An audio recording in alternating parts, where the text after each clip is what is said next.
Buenos días, vamos a hablar en este video de la evolución histórica del concepto de infinito y de cómo esa evolución histórica influyó en la concepción actual de la matemática. En esta segunda parte vamos a hablar de la teoría de conjuntos de Georg Cantor, que marca un punto de inflexión en la historia del infinito. Comencemos recordando lo que vimos en el video anterior. En aquella oportunidad hablamos de Parménides, que habla del ser y que dice que el ser es inmutable y ubicuo, y que de esas premisas deduce que el cambio y el movimiento no existen y que lo que percibimos como cambio y movimiento a nuestro alrededor no son otra cosa que engaños de nuestros sentidos. Después hablamos de Zenón, que planteó sus paradojas, que tenían como objetivo demostrar esto que decía Parménides, específicamente las paradojas de Zenón intentan demostrar que el movimiento no existe. Y finalmente hablamos de Aristóteles, que en su física estudia el movimiento y que para comenzar tiene que demostrar que el movimiento sí existe y que Parménides y Zenón están equivocados, y para refutarlos introduce dos ideas. La primera es que algo puede existir en potencia y en acto, y finalmente introduce la idea de que el infinito, en el caso particular del infinito, lo único que existe es la potencia, o sea, el infinito, en resumen, siempre es en potencia, nunca en acto. Dijimos finalmente que esta idea aristotélica de que el infinito solo existe en potencia y nunca en acto se transformó en los siglos siguientes en la ortodoxia a seguir. Vemos ahí en el listado que aparece en el centro de la imagen una serie de filósofos y matemáticos que efectivamente defendieron a lo largo de los siglos la idea aristotélica de que el infinito solo existe en potencia y que están puestos solo como ejemplos. Hubo muchos casos, podríamos mencionar muchos más casos de ejemplos de filósofos o matemáticos que defendieron la idea aristotélica de que el infinito, insisto, solo existe en potencia y nunca en acto. Sin embargo, a fines del siglo XIX, Georg Cantor rompe con esta tradición aristotélica, es decir, Cantor introduce en la matemática justamente el infinito en acto. ¿Por qué? ¿Por qué Cantor hace esto? La primera idea interesante es que efectivamente hay un porqué. No es que Cantor simplemente decide romper con la tradición aristotélica, sino que, como vamos a ver en una cita ahora inmediatamente, él dice que se ve forzado a hacerlo. Empecemos estudiando eso. ¿Por qué Cantor rompe con el paradigma aristotélico?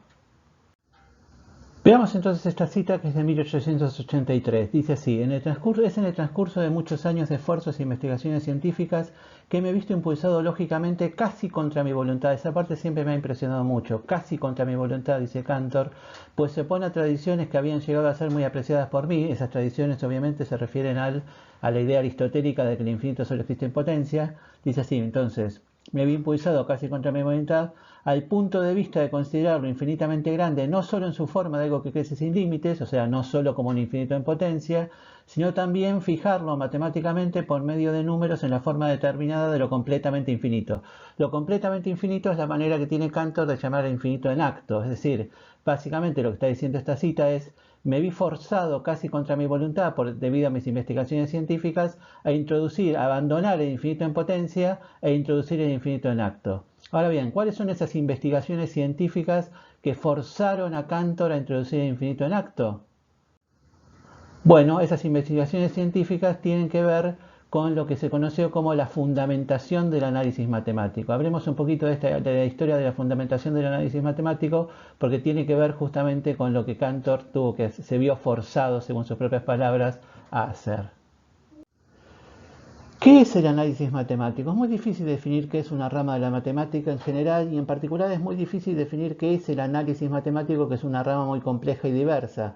Sin embargo, como primera aproximación, imperfecta, incompleta, pero aproximación al fin, podemos decir que, entre otras cosas, entre muchas otras cosas, el análisis matemático estudia los métodos generales para calcular áreas y volúmenes de figuras limitadas por curvas. En particular, por ejemplo, el área de un círculo, el área de una elipse, el volumen de la esfera o el volumen de un elipsoide. Un elipsoide básicamente es una pelota de rugby.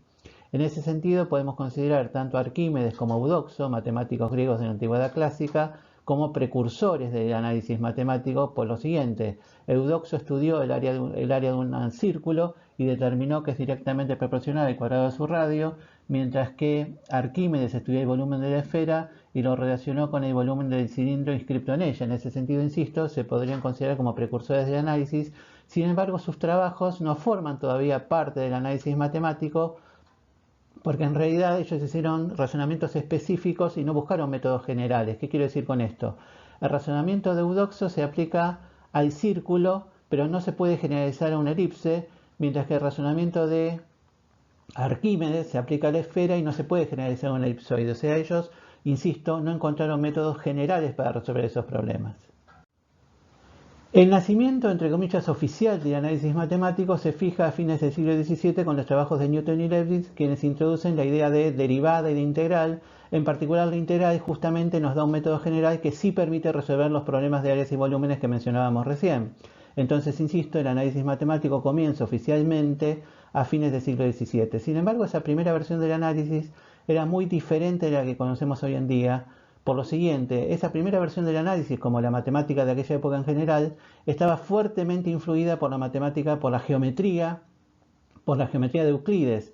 Y la geometría de Euclides era una geometría muy estática. Concretamente, quiero decir, no existía a fines del siglo XVII una clara noción de función o de cantidad variable, por lo que el análisis tenía una idea muy estática y geométrica de sus conceptos. Los conceptos del análisis, insisto, eran geométricos y estáticos. En particular, por ejemplo, no existía la noción de límite.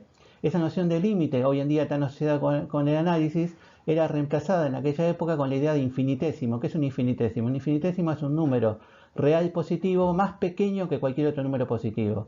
Sin embargo, esa idea es en sí mismo contradictoria, porque si uno toma un número más pequeño que cualquier otro número positivo y lo divide por 2, obtiene un número aún más pequeño, lo cual es absurdo porque el que teníamos al principio era el más pequeño de todos. O sea, la base lógica del análisis matemático de Newton y Leibniz era endeble. Ellos eran conscientes de esta endeblez de los principios lógicos en los que se basaba su análisis. Sin embargo, la realidad era esta. Si uno suspendía la incredulidad y se creía esos conceptos tan extraños y endebles y aceptaba en consecuencia las fórmulas que de ellos se deducían, en la práctica esas fórmulas funcionaban perfectamente. O sea, si uno, insisto, aceptaba los principios endebles y omitía la incredulidad acerca de ellos y aceptaba las fórmulas, en la práctica esas fórmulas permitían efectivamente calcular áreas, volúmenes, resolver problemas de física, etcétera, etcétera, etcétera. Por eso, en ese sentido, el análisis, aunque todos eran conscientes de que su base lógica era endeble, era sin embargo aceptado y usado masivamente, digamos así, por los matemáticos. Sin embargo, aunque en la práctica funcionaba todo bien, a lo largo de las décadas esta falta de rigor lógico se fue cobrando su precio y particularmente a lo largo del siglo XVIII fueron apareciendo paradojas. Paradojas serían situaciones muy extrañas que los matemáticos entendían que estaban mal, pero que no sabían explicar el por qué estaban mal. No sabían explicarlo justamente porque les faltaba la base lógica rigurosa como para poder hacerlo. Veamos dos ejemplos de estas paradojas. La primera paradoja tiene que ver con una serie. ¿Qué es una serie? Bueno, en principio, intuitivamente, una serie es una suma de infinitos números. Ahora bien, en el análisis matemático moderno, en la actualidad, digamos, el concepto de serie se define de una manera un poquito más sofisticada, que voy a mencionar más adelante.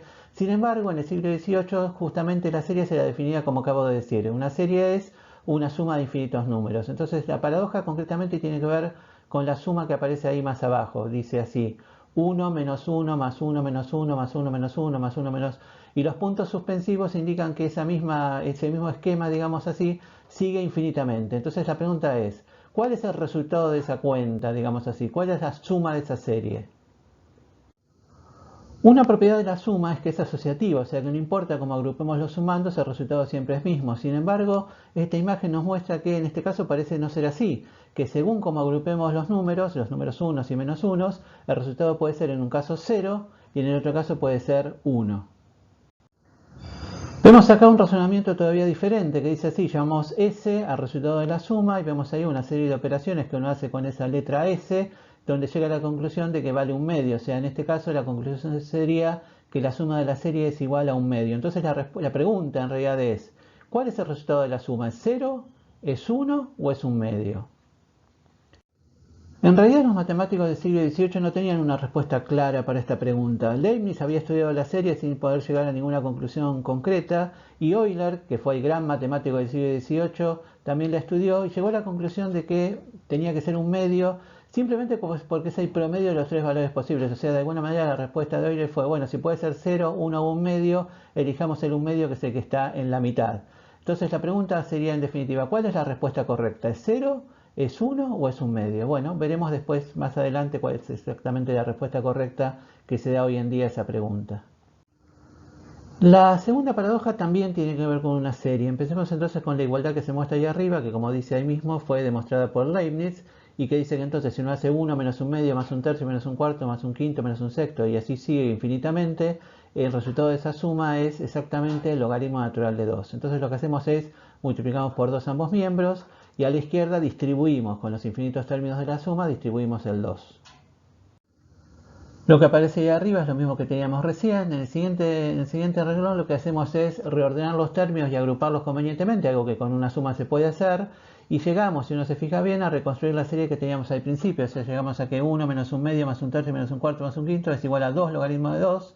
Pero a su vez el término de la izquierda es logaritmo de 2. O sea, llegamos finalmente a la conclusión de que 1 es igual a 2. Evidentemente ahí tiene que haber un error. No podemos llegar a la conclusión de que 1 es igual a 2. Sin embargo, no queda claro cuál es el error. De hecho, los matemáticos del siglo XVIII y principios del XIX veían este ejemplo, entendían claramente que había alguna equivocación en el camino, pero no sabían explicar el porqué. No sabían explicar el porqué justamente por, como decíamos antes, la falta de rigor lógico en las definiciones básicas del análisis.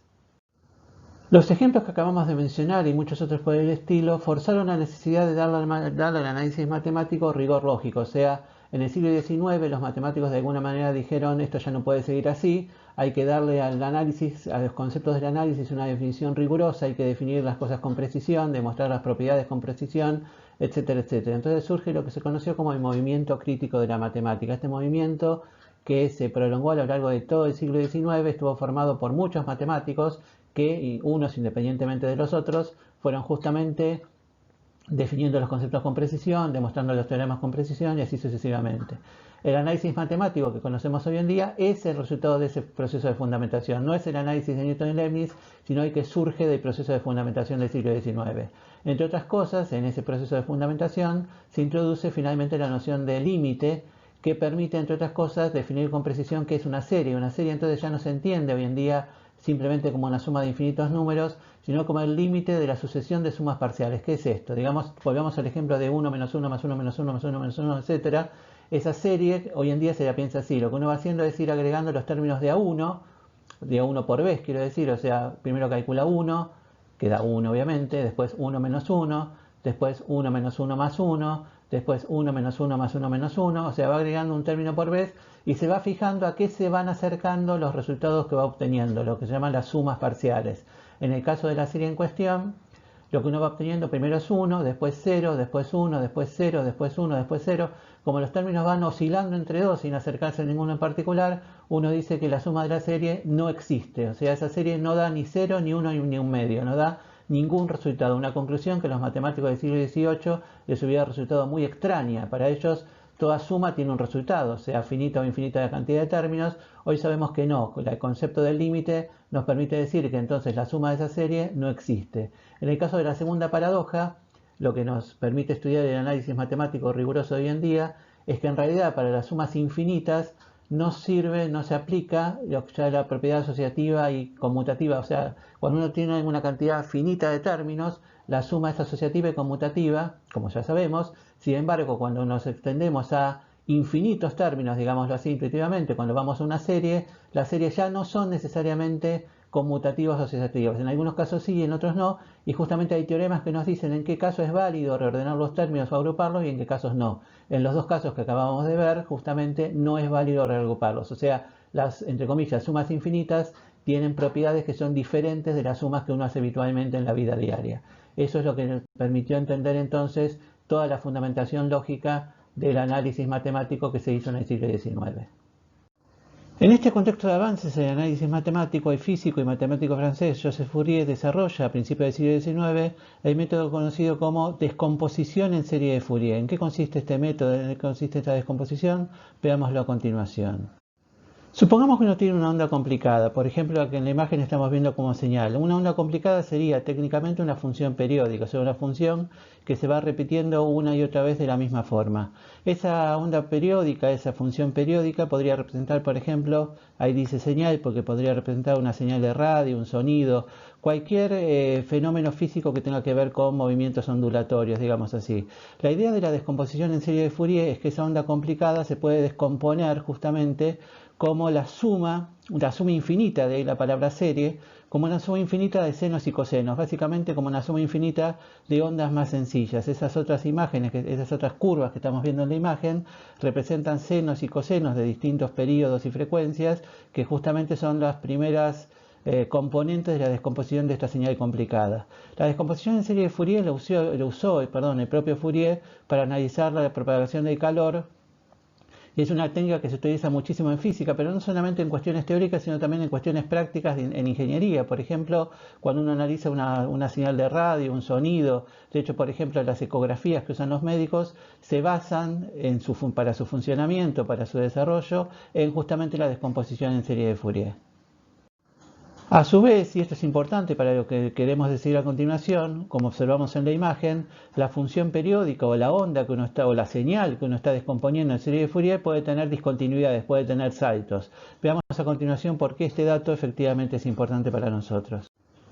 En 1870, Georg Cantor, que acababa de terminar sus estudios de matemática en la Universidad de Berlín, llega para dedicarse a la investigación a la Universidad de Halle, que es otra ciudad en Alemania. Ahí en Halle, Cantor se encuentra con Edward Heine, que sería su director de investigación. Heine le propone a Cantor entonces el siguiente problema. Como hablábamos recién, uno tiene una onda complicada y esa onda se puede descomponer en serie de Fourier. El problema que estaba investigando Heine en el contexto del movimiento crítico de la matemática es: ¿la descomposición en serie de Fourier es única o no? Es decir, si uno tiene una onda complicada y la descompone en serie de Fourier, ¿esa descomposición se puede hacer de una única forma o hay dos o más maneras diferentes de hacerlo? Heine mismo había demostrado dos cosas. La primera es que si la onda es continua, o sea, si no tiene discontinuidades, entonces efectivamente la descomposición en serie de Fourier es única. Y también había demostrado que sí, en cada periodo la cantidad de discontinuidades es finita, o sea, si la onda tiene una cantidad finita de saltos en cada periodo, entonces, y agregando además algunas hipótesis técnicas, efectivamente la descomposición se podía demostrar que también era única.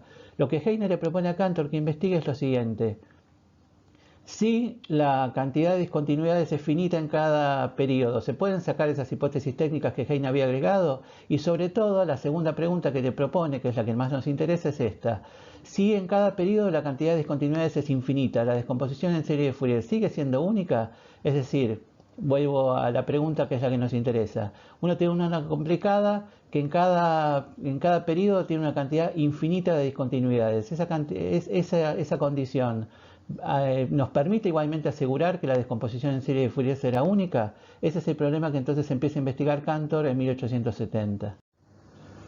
Cantor se da cuenta en principio que si la onda tiene una cantidad infinita de discontinuidades en cada periodo, infinita, acá estamos todavía pensando infinito en potencia, que es como se pensaba en 1870 todavía, insisto, entonces Cantor se da cuenta de que si la cantidad de discontinuidades en cada periodo es infinita, entonces la descomposición en serie de Fourier no siempre es única. O sea, en principio la respuesta a la segunda pregunta de Heine sería no, la descomposición no es única.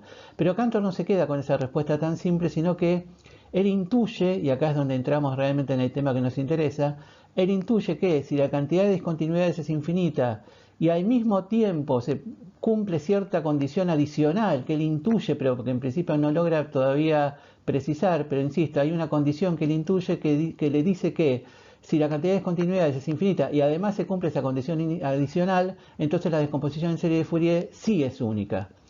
Y él se da cuenta a su vez que para poder precisar esa condición adicional que él intuye, necesita considerar a las discontinuidades como una totalidad en sí misma, o sea, necesita considerar el conjunto de todas las totalidades, el conjunto de todas las discontinuidades, quise decir.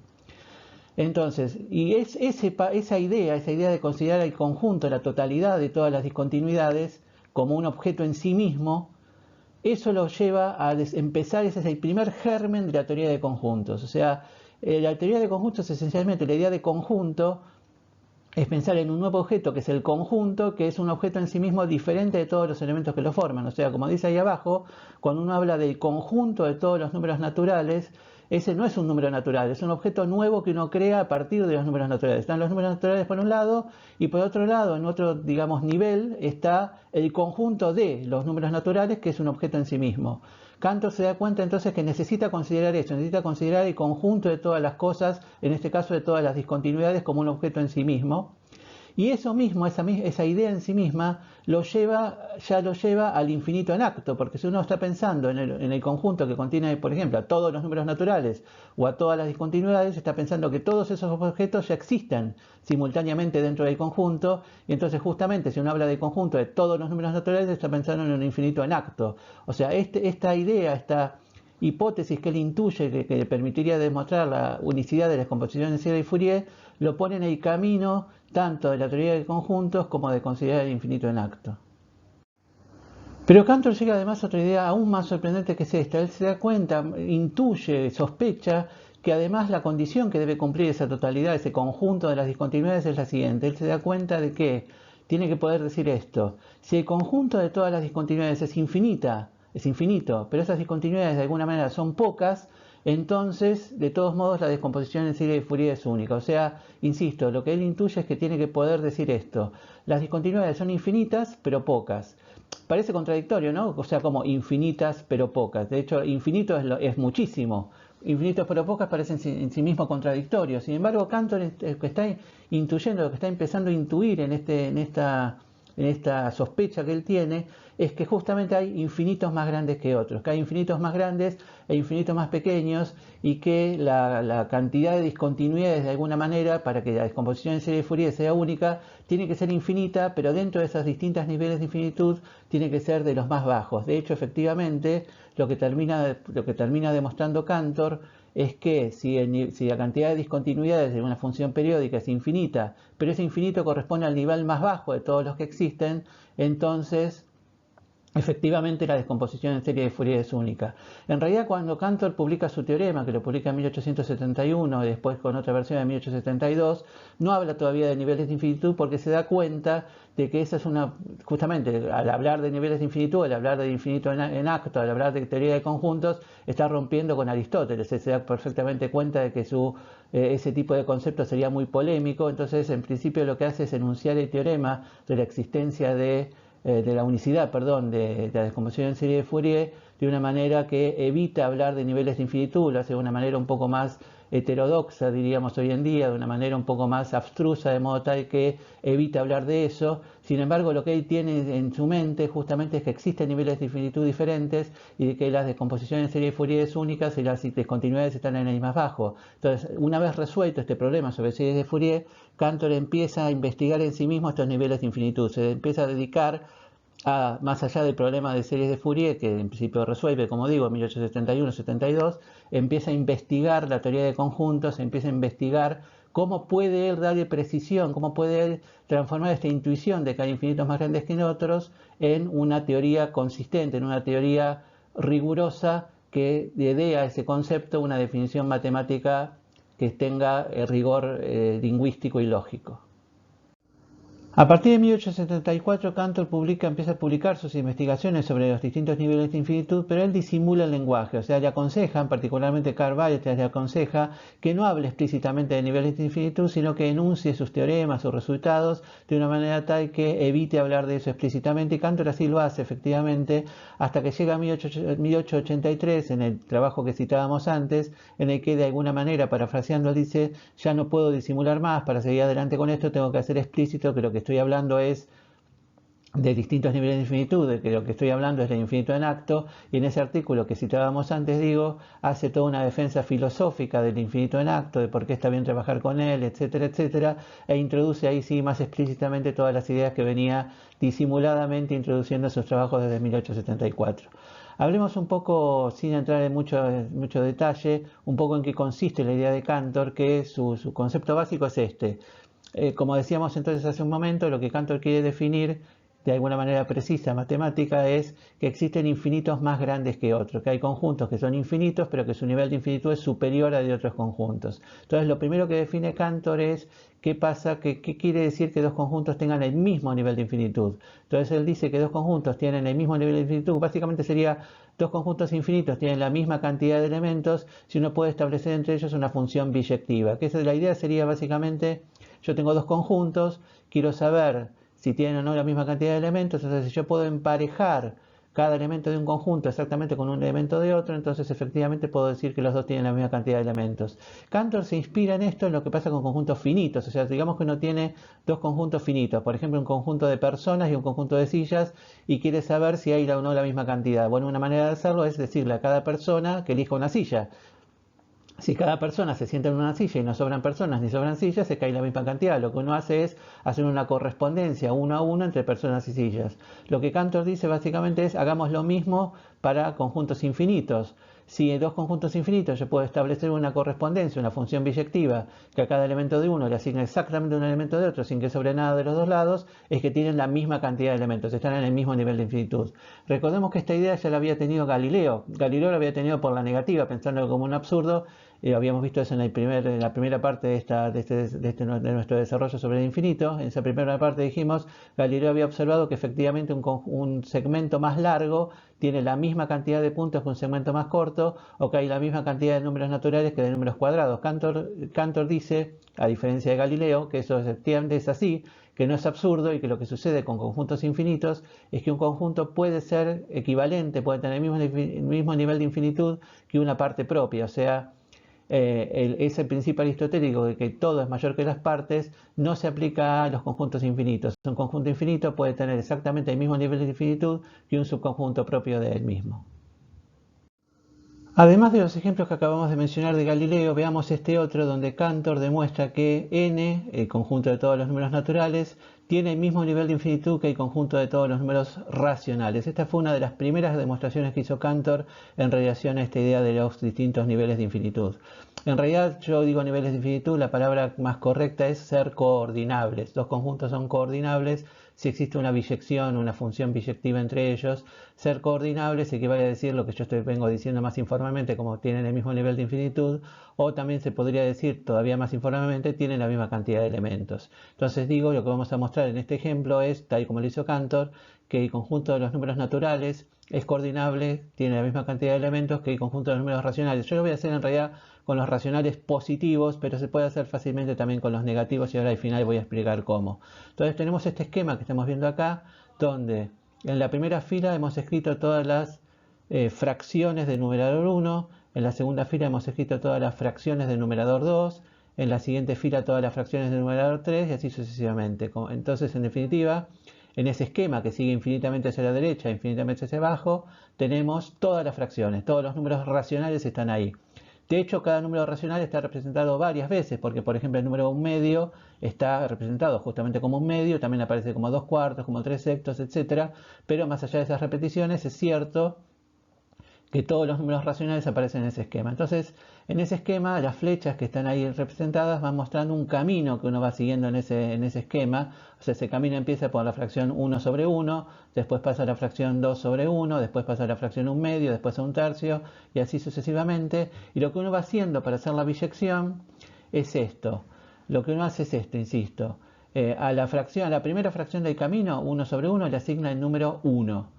Después a la siguiente fracción del camino le asigna el número 2, a la siguiente le asigna el número 3, a la siguiente el número 4 y así sucesivamente. Cuando llegamos a una fracción que repite un número que estaba antes, cuando es una fracción que es equivalente a una anterior, por ejemplo en este caso la primera que nos encontraríamos sería 2/2, 2/2, cuando llegamos a esa fracción simplemente la salteamos. O sea, si van leyendo, lean conmigo el esquema, entonces al número 1, que sería 1/1, le asignamos el 1 natural, a 2/1 el 2, a 1/2 el 3, a 1/3 el 4, 2/2 la salteamos, entonces a 3/1 le corresponde el 5. De esa manera, a cada número racional positivo le va correspondiendo un número natural.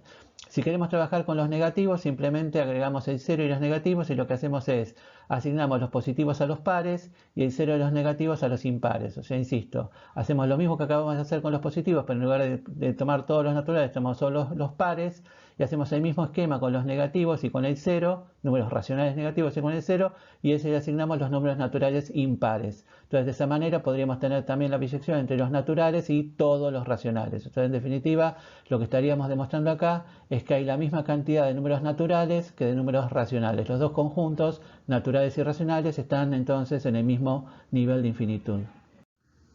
Sin embargo, si pasamos a los números reales, pasamos a un nivel de infinitud superior. O sea, los naturales están en el mismo nivel de infinitud que los racionales, pero los reales ya saltan a un nivel de infinitud superior. Para demostrar esto, Cantor utiliza su famosísima demostración de la diagonal, cuyo esquema estamos viendo en la imagen. Veamos en qué consiste esta demostración. Supongamos que entonces que uno intenta, así como acabamos de hacerlo con los racionales, intenta asignarle a cada natural un número real, de modo tal que esa asignación no omita, insisto, ningún número real. Entonces acá estamos viendo un ejemplo. Por ejemplo, al número 1 le podríamos asignar el 0,3 periódico, al número 2 el 0, que lo escribimos así como 0,0 periódico porque a la derecha adoptamos esta convención de escritura. Como estamos viendo, a la derecha escribimos los números en su forma decimal. Y además tomamos la siguiente convención: si el decimal tiene una cantidad finita de dígitos, por ejemplo si fuera 0,5, lo completamos con 0 periódico, o sea 0,5 lo escribiríamos como 0,5000000, etc. Y nunca usaremos el 9 periódico. Para evitar ambigüedades, no usaremos el 9 periódico porque, por ejemplo, justamente 0,5 se podría escribir como 0,49 periódico, pero evitamos esa escritura, insisto, para no caer en ambigüedades. Entonces, otra observación que uno puede hacer es que todas las partes enteras son 0. Eso no tiene importancia porque en realidad, como vamos a ver ahora inmediatamente, la parte entera no va a intervenir en el razonamiento, así que la parte entera podría ser 0, podría ser otro número. Eso no afecta en nada el razonamiento. Entonces, en definitiva, en resumen, digamos que intentamos asignarle a cada número natural un número real, de modo tal que la asignación sea biyectiva. Si eso está hecho así, si lo que estamos diciendo es correcto, entonces a la derecha deberían aparecer en esa lista, que de hecho continúa infinitamente hacia abajo, obviamente, en esa lista, insisto, deberían aparecer todos los números reales. Lo que vamos a demostrar es que no importa cómo uno intente hacer esa asignación, siempre falta por lo menos un número real. O sea, a la derecha no se pueden poner todos los números reales. O sea, si volvemos a la analogía de las personas y las sillas, y pensamos que los números naturales son personas y los reales son sillas, y a cada persona le asignamos una silla, siempre van a quedar sillas vacías. O sea, hay más sillas que personas, hay más números reales que naturales. Entonces, en definitiva, lo que tenemos que demostrar es que no importa cómo se haga esa asignación, en este ejemplo que estamos haciendo o en cualquier otro, siempre va a haber un número real que falte en la lista a la derecha, y ese número es el número B que tenemos ahí justamente un poco más a la derecha todavía. ¿Cómo construimos ese número B? Lo que vamos haciendo es lo siguiente: tomamos en ese recuadro que se está viendo ahí, lo que hemos hecho es construir una especie de matriz con las mantillas de los números. O sea, tomamos los dígitos detrás de la coma y la pensamos todos esos dígitos como una especie de matriz infinita que sigue infinitamente hasta la derecha, infinitamente hacia abajo, y de esa matriz tomamos la diagonal. Por eso se habla de demostración de la diagonal. En este ejemplo que estamos viendo, la diagonal está formada por 3, 0, 0, 5, 1, etc. Y lo que hacemos es construir un número B que sea 0, la parte entera de nuevo no interesa, digamos 0, como podría ser cualquier otro número, 0, y lo que vamos haciendo es esto: tomamos el primer número de la diagonal, en este caso es un 3, y en el B como primer dígito ponemos un 4. O sea, ponemos un dígito que sea distinto de que aparezca en la diagonal y distinto de 9. Lo distinto de 9 es para no inadvertidamente construir un 9 periódico que habíamos omitido como en la escritura. Entonces, insisto, el primer dígito es 3 en la diagonal, entonces como primer dígito de B ponemos 4. Podríamos haber puesto 5, 6, 7, 1, cualquier número que no sea ni 3 ni 9. El siguiente dígito en la diagonal es 0, entonces como siguiente dígito de B ponemos 1. El siguiente dígito de la diagonal vuelve a ser 0, en B ponemos 1 y así sucesivamente. O sea, en los sucesivos dígitos de B ponemos un número que siempre sea distinto de 9 y distinto del que aparece en la diagonal. Entonces, ¿cómo podemos estar? Yo lo que afirmo es que ese B no es ninguno de los números que está en la lista de la derecha. ¿Cómo estoy seguro de eso? Bueno, B no puede ser el primer número el que asigné al 1, B no puede ser ese, porque difiere de él en el primer dígito. O sea, el primer dígito de B es 4 y el primer dígito del número que asigné al 1 es 3. No puede ser el segundo número de la lista porque difiere en el segundo dígito. En este caso el segundo dígito es un 0 para el segundo número, y en el caso de B es un 1, y así sucesivamente. O sea, B no puede ser el número que le asigné al 6, no importa qué número le haya asignado yo al 6, ese B no va a ser ese número porque va a diferir de él en el sexto dígito, tampoco va a ser el que le asigna el 7 porque va a diferir de él en el séptimo dígito, y así sucesivamente. O sea, no importa cómo intente hacer la asignación, siempre sobran números reales. Sobra este número B y sobra muchos otros, porque en realidad, como dije antes, en lugar de 4 podría haber puesto un 5, podría haber puesto un 7, en lugar del segundo 1 podría haber puesto un 3, o sea, infinitos números reales que no están en la lista de la derecha. No importa cómo intente hacer la asignación, no importa cómo intente hacer la asignación, siempre puedo construirme muchísimos números B que no están en esa lista. Por lo tanto, hay más números reales que números naturales. Esa sería entonces, en resumen, la demostración de la diagonal de Cantor. Repasemos entonces lo que hemos visto en este video. A fines del siglo XVII, Newton y Leibniz desarrollan el análisis matemático. Esta primera versión del análisis en realidad no tenía una base lógica muy firme, en particular porque hacía un uso ingenuo del infinito. Por ejemplo, cuando hablaba de números infinitamente pequeños o cuando hablaba de sumas formadas por infinitos términos, esta base lógica endeble llevó a la aparición de paradojas, que a su vez llevaron a la necesidad de darle una fundamentación rigurosa al análisis matemático, fundamentación que llevó prácticamente todo el siglo XIX. Como parte de esta fundamentación, el análisis abandona toda forma del infinito en acto, en principio, y esas formas del infinito en actos, por ejemplo en el caso de la suma de series, son reemplazadas por la noción de límite. Aparece en este contexto de fundamentación del análisis el problema de serie de Fourier, el problema de la unicidad en descomposición de serie de Fourier, problema que analiza Cantor y que lo lleva, como veíamos en estos últimos minutos, finalmente a introducir la teoría de conjuntos, introducir el infinito en acto, introducir toda su idea de que hay infinitos más grandes que otros. Ahora bien, tal como Weierstrass y otros amigos de Cantor se temían, la teoría de Cantor, cuando él empieza a hacer explícita su idea de los distintos niveles de infinitud, sufre mucho rechazo en la comunidad matemática. Es famoso el ejemplo que siempre se menciona de Leopold Kronecker. Kronecker era un matemático muy influyente que rechaza muy tenazmente la teoría de Cantor. De hecho, llega a llamar a Cantor corruptor de la juventud y charlatán. Sin embargo, el ejemplo de Kronecker, aunque el más destacado, no es el único. La mayoría de la comunidad matemática rechaza la teoría de Cantor. Hubo algunas excepciones, como Dedekind o Hilbert, que apoyaron a Cantor. Sin embargo, insisto, la mayor parte de la comunidad matemática inicialmente lo rechazó, lo cual a Cantor le provocó mucha angustia y depresiones. Sin embargo, como veremos en la próxima parte de este video, más adelante, por motivos que insisto, ya veremos, la teoría de Cantor terminó por ser aceptada y a la larga la teoría de conjuntos se transformó en la base de la matemática. Pero cuando la teoría de conjuntos se había transformado en la base de la matemática y Cantor estaba en su momento de triunfo, aparece Bertrand Russell, que encuentra que en la teoría de conjuntos hay un error importante. De eso hablaremos en el próximo video.